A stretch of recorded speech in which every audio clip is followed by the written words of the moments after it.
Bonjour, je suis Blandine Leplat, adjointe au maire en charge de la qualité de ville et gestion de proximité.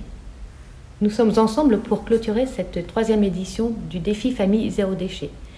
Cette édition 2020 s'est déroulée de janvier à octobre et 165 familles émoises y ont participé. Lors de cette 3e édition, vous avez pu participer à des ateliers organisés par nos partenaires spécialistes du zéro déchet. Il y avait non seulement Toc et Popote et Sophie au Naturel, des mois bien connus, mais aussi Comitone et les associations La Maison du Jardin, Astuce ou les Jardins d'Ébène. Lors de cette édition, les ateliers ou événements suivants vous ont été proposés. La visite du centre de tri d'Halluin, la fabrication de produits ménagers, le compostage ou alors le gel douche enfant. Vous avez pu réaliser des yaourts ou réparer votre vélo sur le stand Bus à Biclou au marché hebdomadaire. Et maintenant, je laisse la parole à Monsieur le maire. Oui, je suis ravi que nous ayons pu, dans des circonstances sanitaires un peu particulières, poursuivre nos efforts pour le zéro déchet, pour la planète. Et d'ailleurs, je remercie Blandine et les services municipaux d'avoir pris en main ce dossier à bras-le-corps dans la continuité de ce qui a été fait durant ces 3 dernières années. Vous le savez, la ville a engagé une réflexion autour de sa participation dans la réduction des déchets, dans l'économie circulaire, dans le réemploi, et elle a décidé d'amplifier d'ailleurs son action durant ce mandat et particulièrement durant l'année 2021. Si bien sûr le Covid nous le permet, parce que bien évidemment cette situation un peu particulière pénalise les actions que nous voulons mener durant ces derniers mois.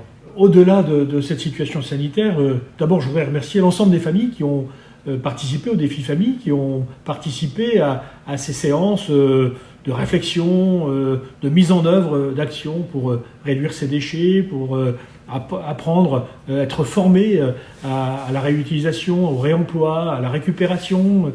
Car vous le savez, il vaut mieux essayer de réemployer, essayer de réutiliser les biens plutôt que les jeter et augmenter ainsi les déchets de la planète. J'ai vu à quel point les émois étaient motivés à travailler sur ces sujets, des sujets qui sont dans l'air du temps, mais qui sont non seulement dans l'air du temps, mais nécessaires à l'avenir de notre planète. Je pense que c'est lorsque chacun aura pris conscience de la situation dans laquelle la planète se trouve que nous réussirons à régler les problèmes. Et la ville, à sa mesure, à sa taille, à son échelle, participe à cette motivation, à cette réflexion.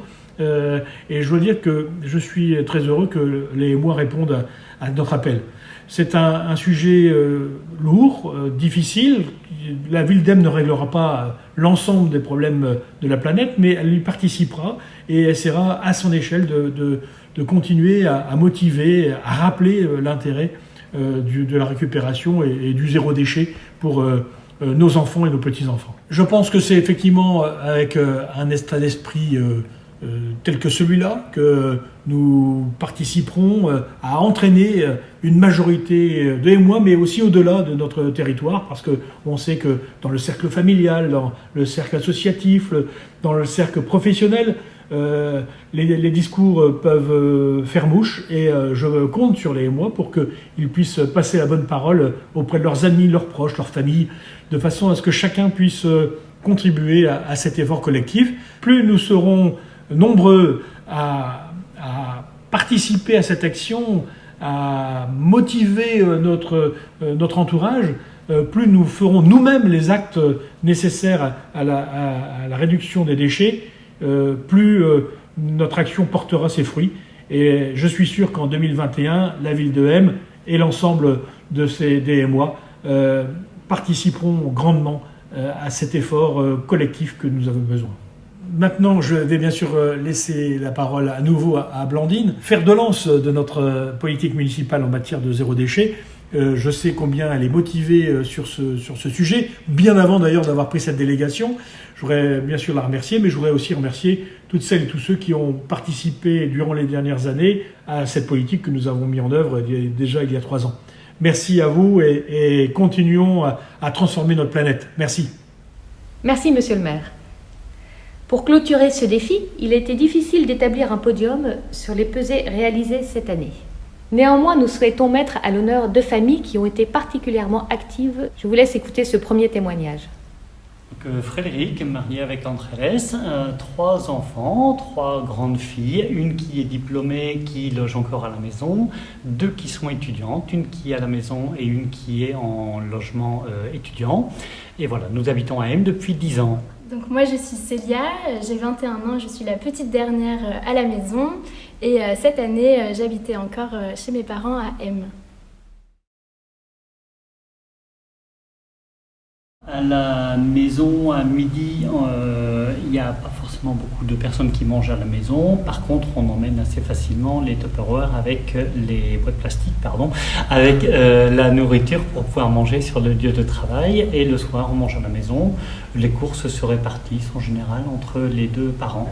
Donc c'est ça, on ne mange pas tout le temps à la maison. Après, forcément, avec le confinement, on est beaucoup plus à la maison et on mange tous midi et soir ce qu'on prépare. Et puis aussi étudiante, voilà, parfois on est là, parfois on est sur l'île. Donc le rythme est assez varié. En fait, ça a été la prise de conscience que des déchets comme une simple peau de banane, vous la mettez en terre, elle se décompose, elle redevient de la terre, donc c'est complètement naturel. Si vous la mettez dans un sac poubelle, ça fait un sac plastique. Ça fait du pétrole pour ramasser les poubelles, pour l'emmener jusqu'à une déchetterie et brûler du gaz ou du pétrole pour détruire ce déchet. Donc en fait, d'un côté, c'est tout simple, ça redevient de la terre, et de l'autre côté, c'est du pétrole, du pétrole, du pétrole. C'est vrai qu'étant étudiante, c'est vraiment l'enjeu de notre génération. Enfin, ça me paraît évident qu'il ne faut pas suremballer tous les produits, qu'il faut faire attention. Donc la démarche s'est faite aussi naturellement quand à la maison, on a commencé à mettre en place tout ça. Le changement extrêmement simple et minime, c'est que dans le sac de course, on emmène tout ce qu'on veut pour acheter les ingrédients en vrac. On choisit également les ingrédients qu'on veut acheter en fonction des déchets qu'ils vont générer. C'est tout simple, ça se fait très naturellement. Bizarrement, je dirais que c'est plutôt la nourriture, tout ce qui est plat préparé. Par exemple, quand on va manger à l'extérieur, il y a tout de suite beaucoup d'emballage et on ne peut pas forcément avoir un impact direct. Il faut penser à prendre, par exemple, les couverts dans son sac de cours. Donc, encore une fois, c'est de l'organisation. Mais quand on mange à l'extérieur, c'est un peu plus dur d'avoir un impact, je trouve. Sincèrement, non. Parce qu'une fois qu'on est organisé, non. Alors, on pourrait dire oui sur des petites choses. Par exemple, on fait nos yaourts à la maison. Il faut le temps de le faire. Faire des yaourts, ça fait 15 minutes. Mais en 15 minutes, on fait une douzaine de yaourts. Donc, on en a pour la semaine. Et on est tellement fiers de les manger après. Donc, en fait, le temps additionnel que ça demande est minime. Et puis, on le retrouve en satisfaction. Sincèrement, je dirais ça prend un tout petit peu plus de temps. Mais au final, c'est du temps où on est content d'avoir fait ça. Par exemple, à la maison, avec mes sœurs, on essaye de faire nos cosmétiques maison et naturels. Et du coup, c'est du temps qu'on passe ensemble. Après, quand on teste les produits, on en parle, on dit « Ah oui, t'as vu, la recette, elle est mieux que la dernière fois. » Donc oui, au final, on a peut-être pris une dizaine, une vingtaine de minutes à faire nos choses nous-mêmes. Mais on est hyper contente et puis c'est sympa. Une des difficultés, c'est qu'on ne trouve pas tous les produits qu'on voudrait dans un lieu de vente commun. Si vous voulez acheter des produits en vrac, vous n'allez pas en trouver dans la grande surface du coin. Ça commence, mais ce n'est pas encore très répandu. Donc en fait, ça demande effectivement de faire les courses parfois en 2 ou 3 fois. Alors en coût, je dirais que c'est plutôt un effet bénéfique. Par exemple, on parlait de faire les yaourts soi-même, ça revient moins cher que de les acheter dans le commerce. En plus, on ne paye pas les emballages. Il y a un aspect qui peut être un petit peu négatif, lui par contre, c'est que la plupart des magasins qui vendent des produits en vrac sont des magasins bio, donc qui imposent un niveau de prix qui est supérieur à ce qu'on peut trouver en grande surface en produits déjà emballés. Par rapport aux cosmétiques naturels, nous on a vraiment vu que ça nous coûtait moins cher. Parce qu'on a fait par exemple un savon solide et le savon il a duré plusieurs mois, il a duré 6 mois. alors qu'avec une bouteille, on fait à peine un mois, surtout qu'à la maison, on est des filles, on a des longs cheveux. Donc sur cet aspect-là, en plus, on a acheté la matière première qu'on peut utiliser pour plusieurs produits. Donc faire les choses soi-même, je pense que ça coûte moins cher. On récupère les boîtes des anciens cosmétiques, donc par exemple une boîte de crème, et on en fait nous-mêmes nos cosmétiques dedans. Donc c'est doublement bénéfique parce qu'une part, le premier emballage, il est réutilisé, donc ça ne fait pas de déchets. Et en plus, on ne refait pas un déchet derrière pour avoir une nouvelle crème.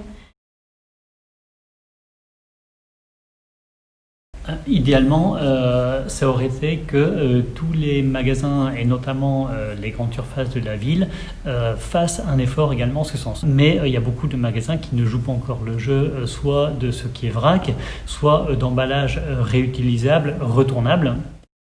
Merci Frédéric et Célia. Je vous propose maintenant d'écouter un deuxième témoignage tout aussi enrichissant. Moi, je m'appelle Félicia et j'ai 10 ans. Mes parents, mon papa il s'appelle Sébastien et ma maman elle s'appelle Louis-Sam. Et mon frère il s'appelle Pablo et il a 7 ans.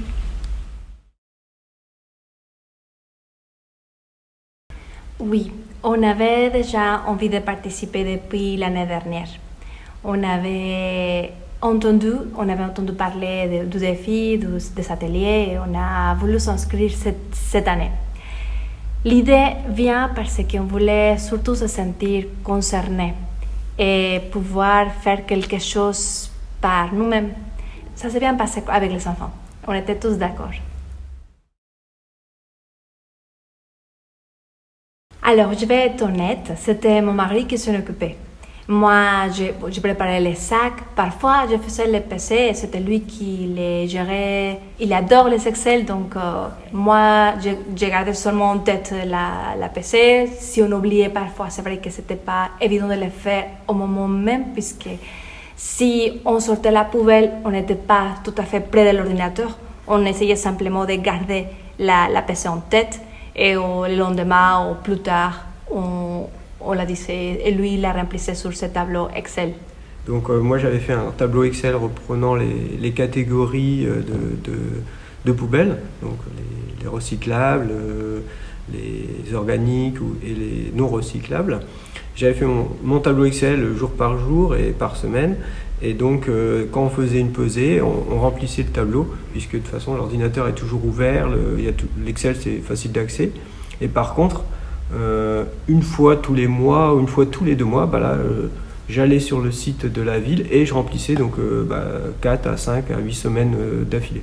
Du coup, faire les pesées c'est facile, et puis remplir les tableaux c'était pas si lourd que ça, on allait qu'une seule fois tous les 2 mois sur le site de la ville. Oui, donc dès la première réunion d'inscription, je pense que il y avait comme un PowerPoint qui parlait donc des déchets qu'il y avait sur la métropole lilloise, et j'avais en tête que c'était 500 kilos par habitant par an.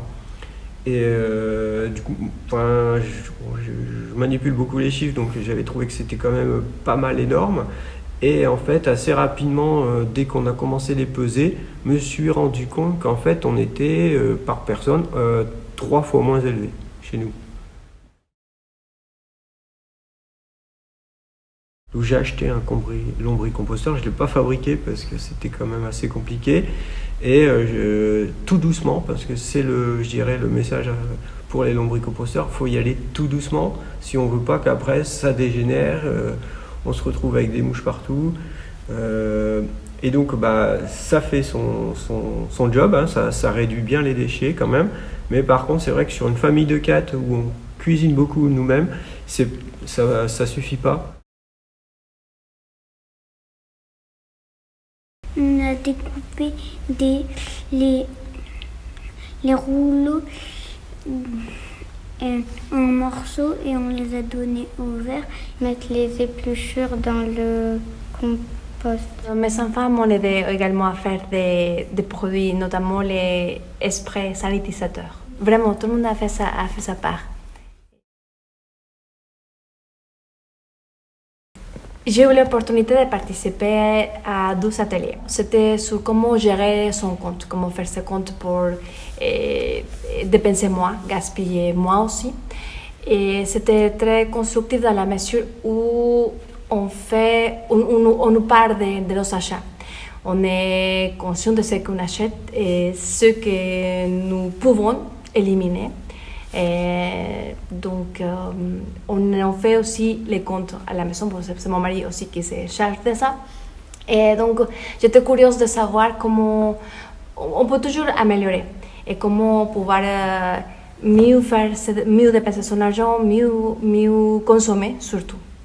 J'ai participé aussi à un autre atelier début juin, je crois. C'était comment faire et comment fabriquer son savon pour la vaisselle. Je suis très contente. Et il est vrai que ça ne mousse pas beaucoup, mais c'est tout efficace. On a aussi pu fabriquer un produit qui est multi-usage, puisqu'il lave les vitres, les surfaces de plan de la cuisine, les toilettes, et les WC, les baignoires, les parois de la salle de bain, presque tout. Le fait d'aller aux ateliers, de voir aux personnes comme moi, comme tous, les faire, et se rendre compte que c'est possible et que tout le monde peut le faire. Et sur la plupart, je me rends compte qu'on a 3 ingrédients de base. Donc, c'est vraiment facile à faire, c'est accessible et je suis sûre que vous ne serez pas déçus. Pendant le défi zéro déchet, j'ai fait un sac avec un t-shirt que maman elle n'utilisait plus.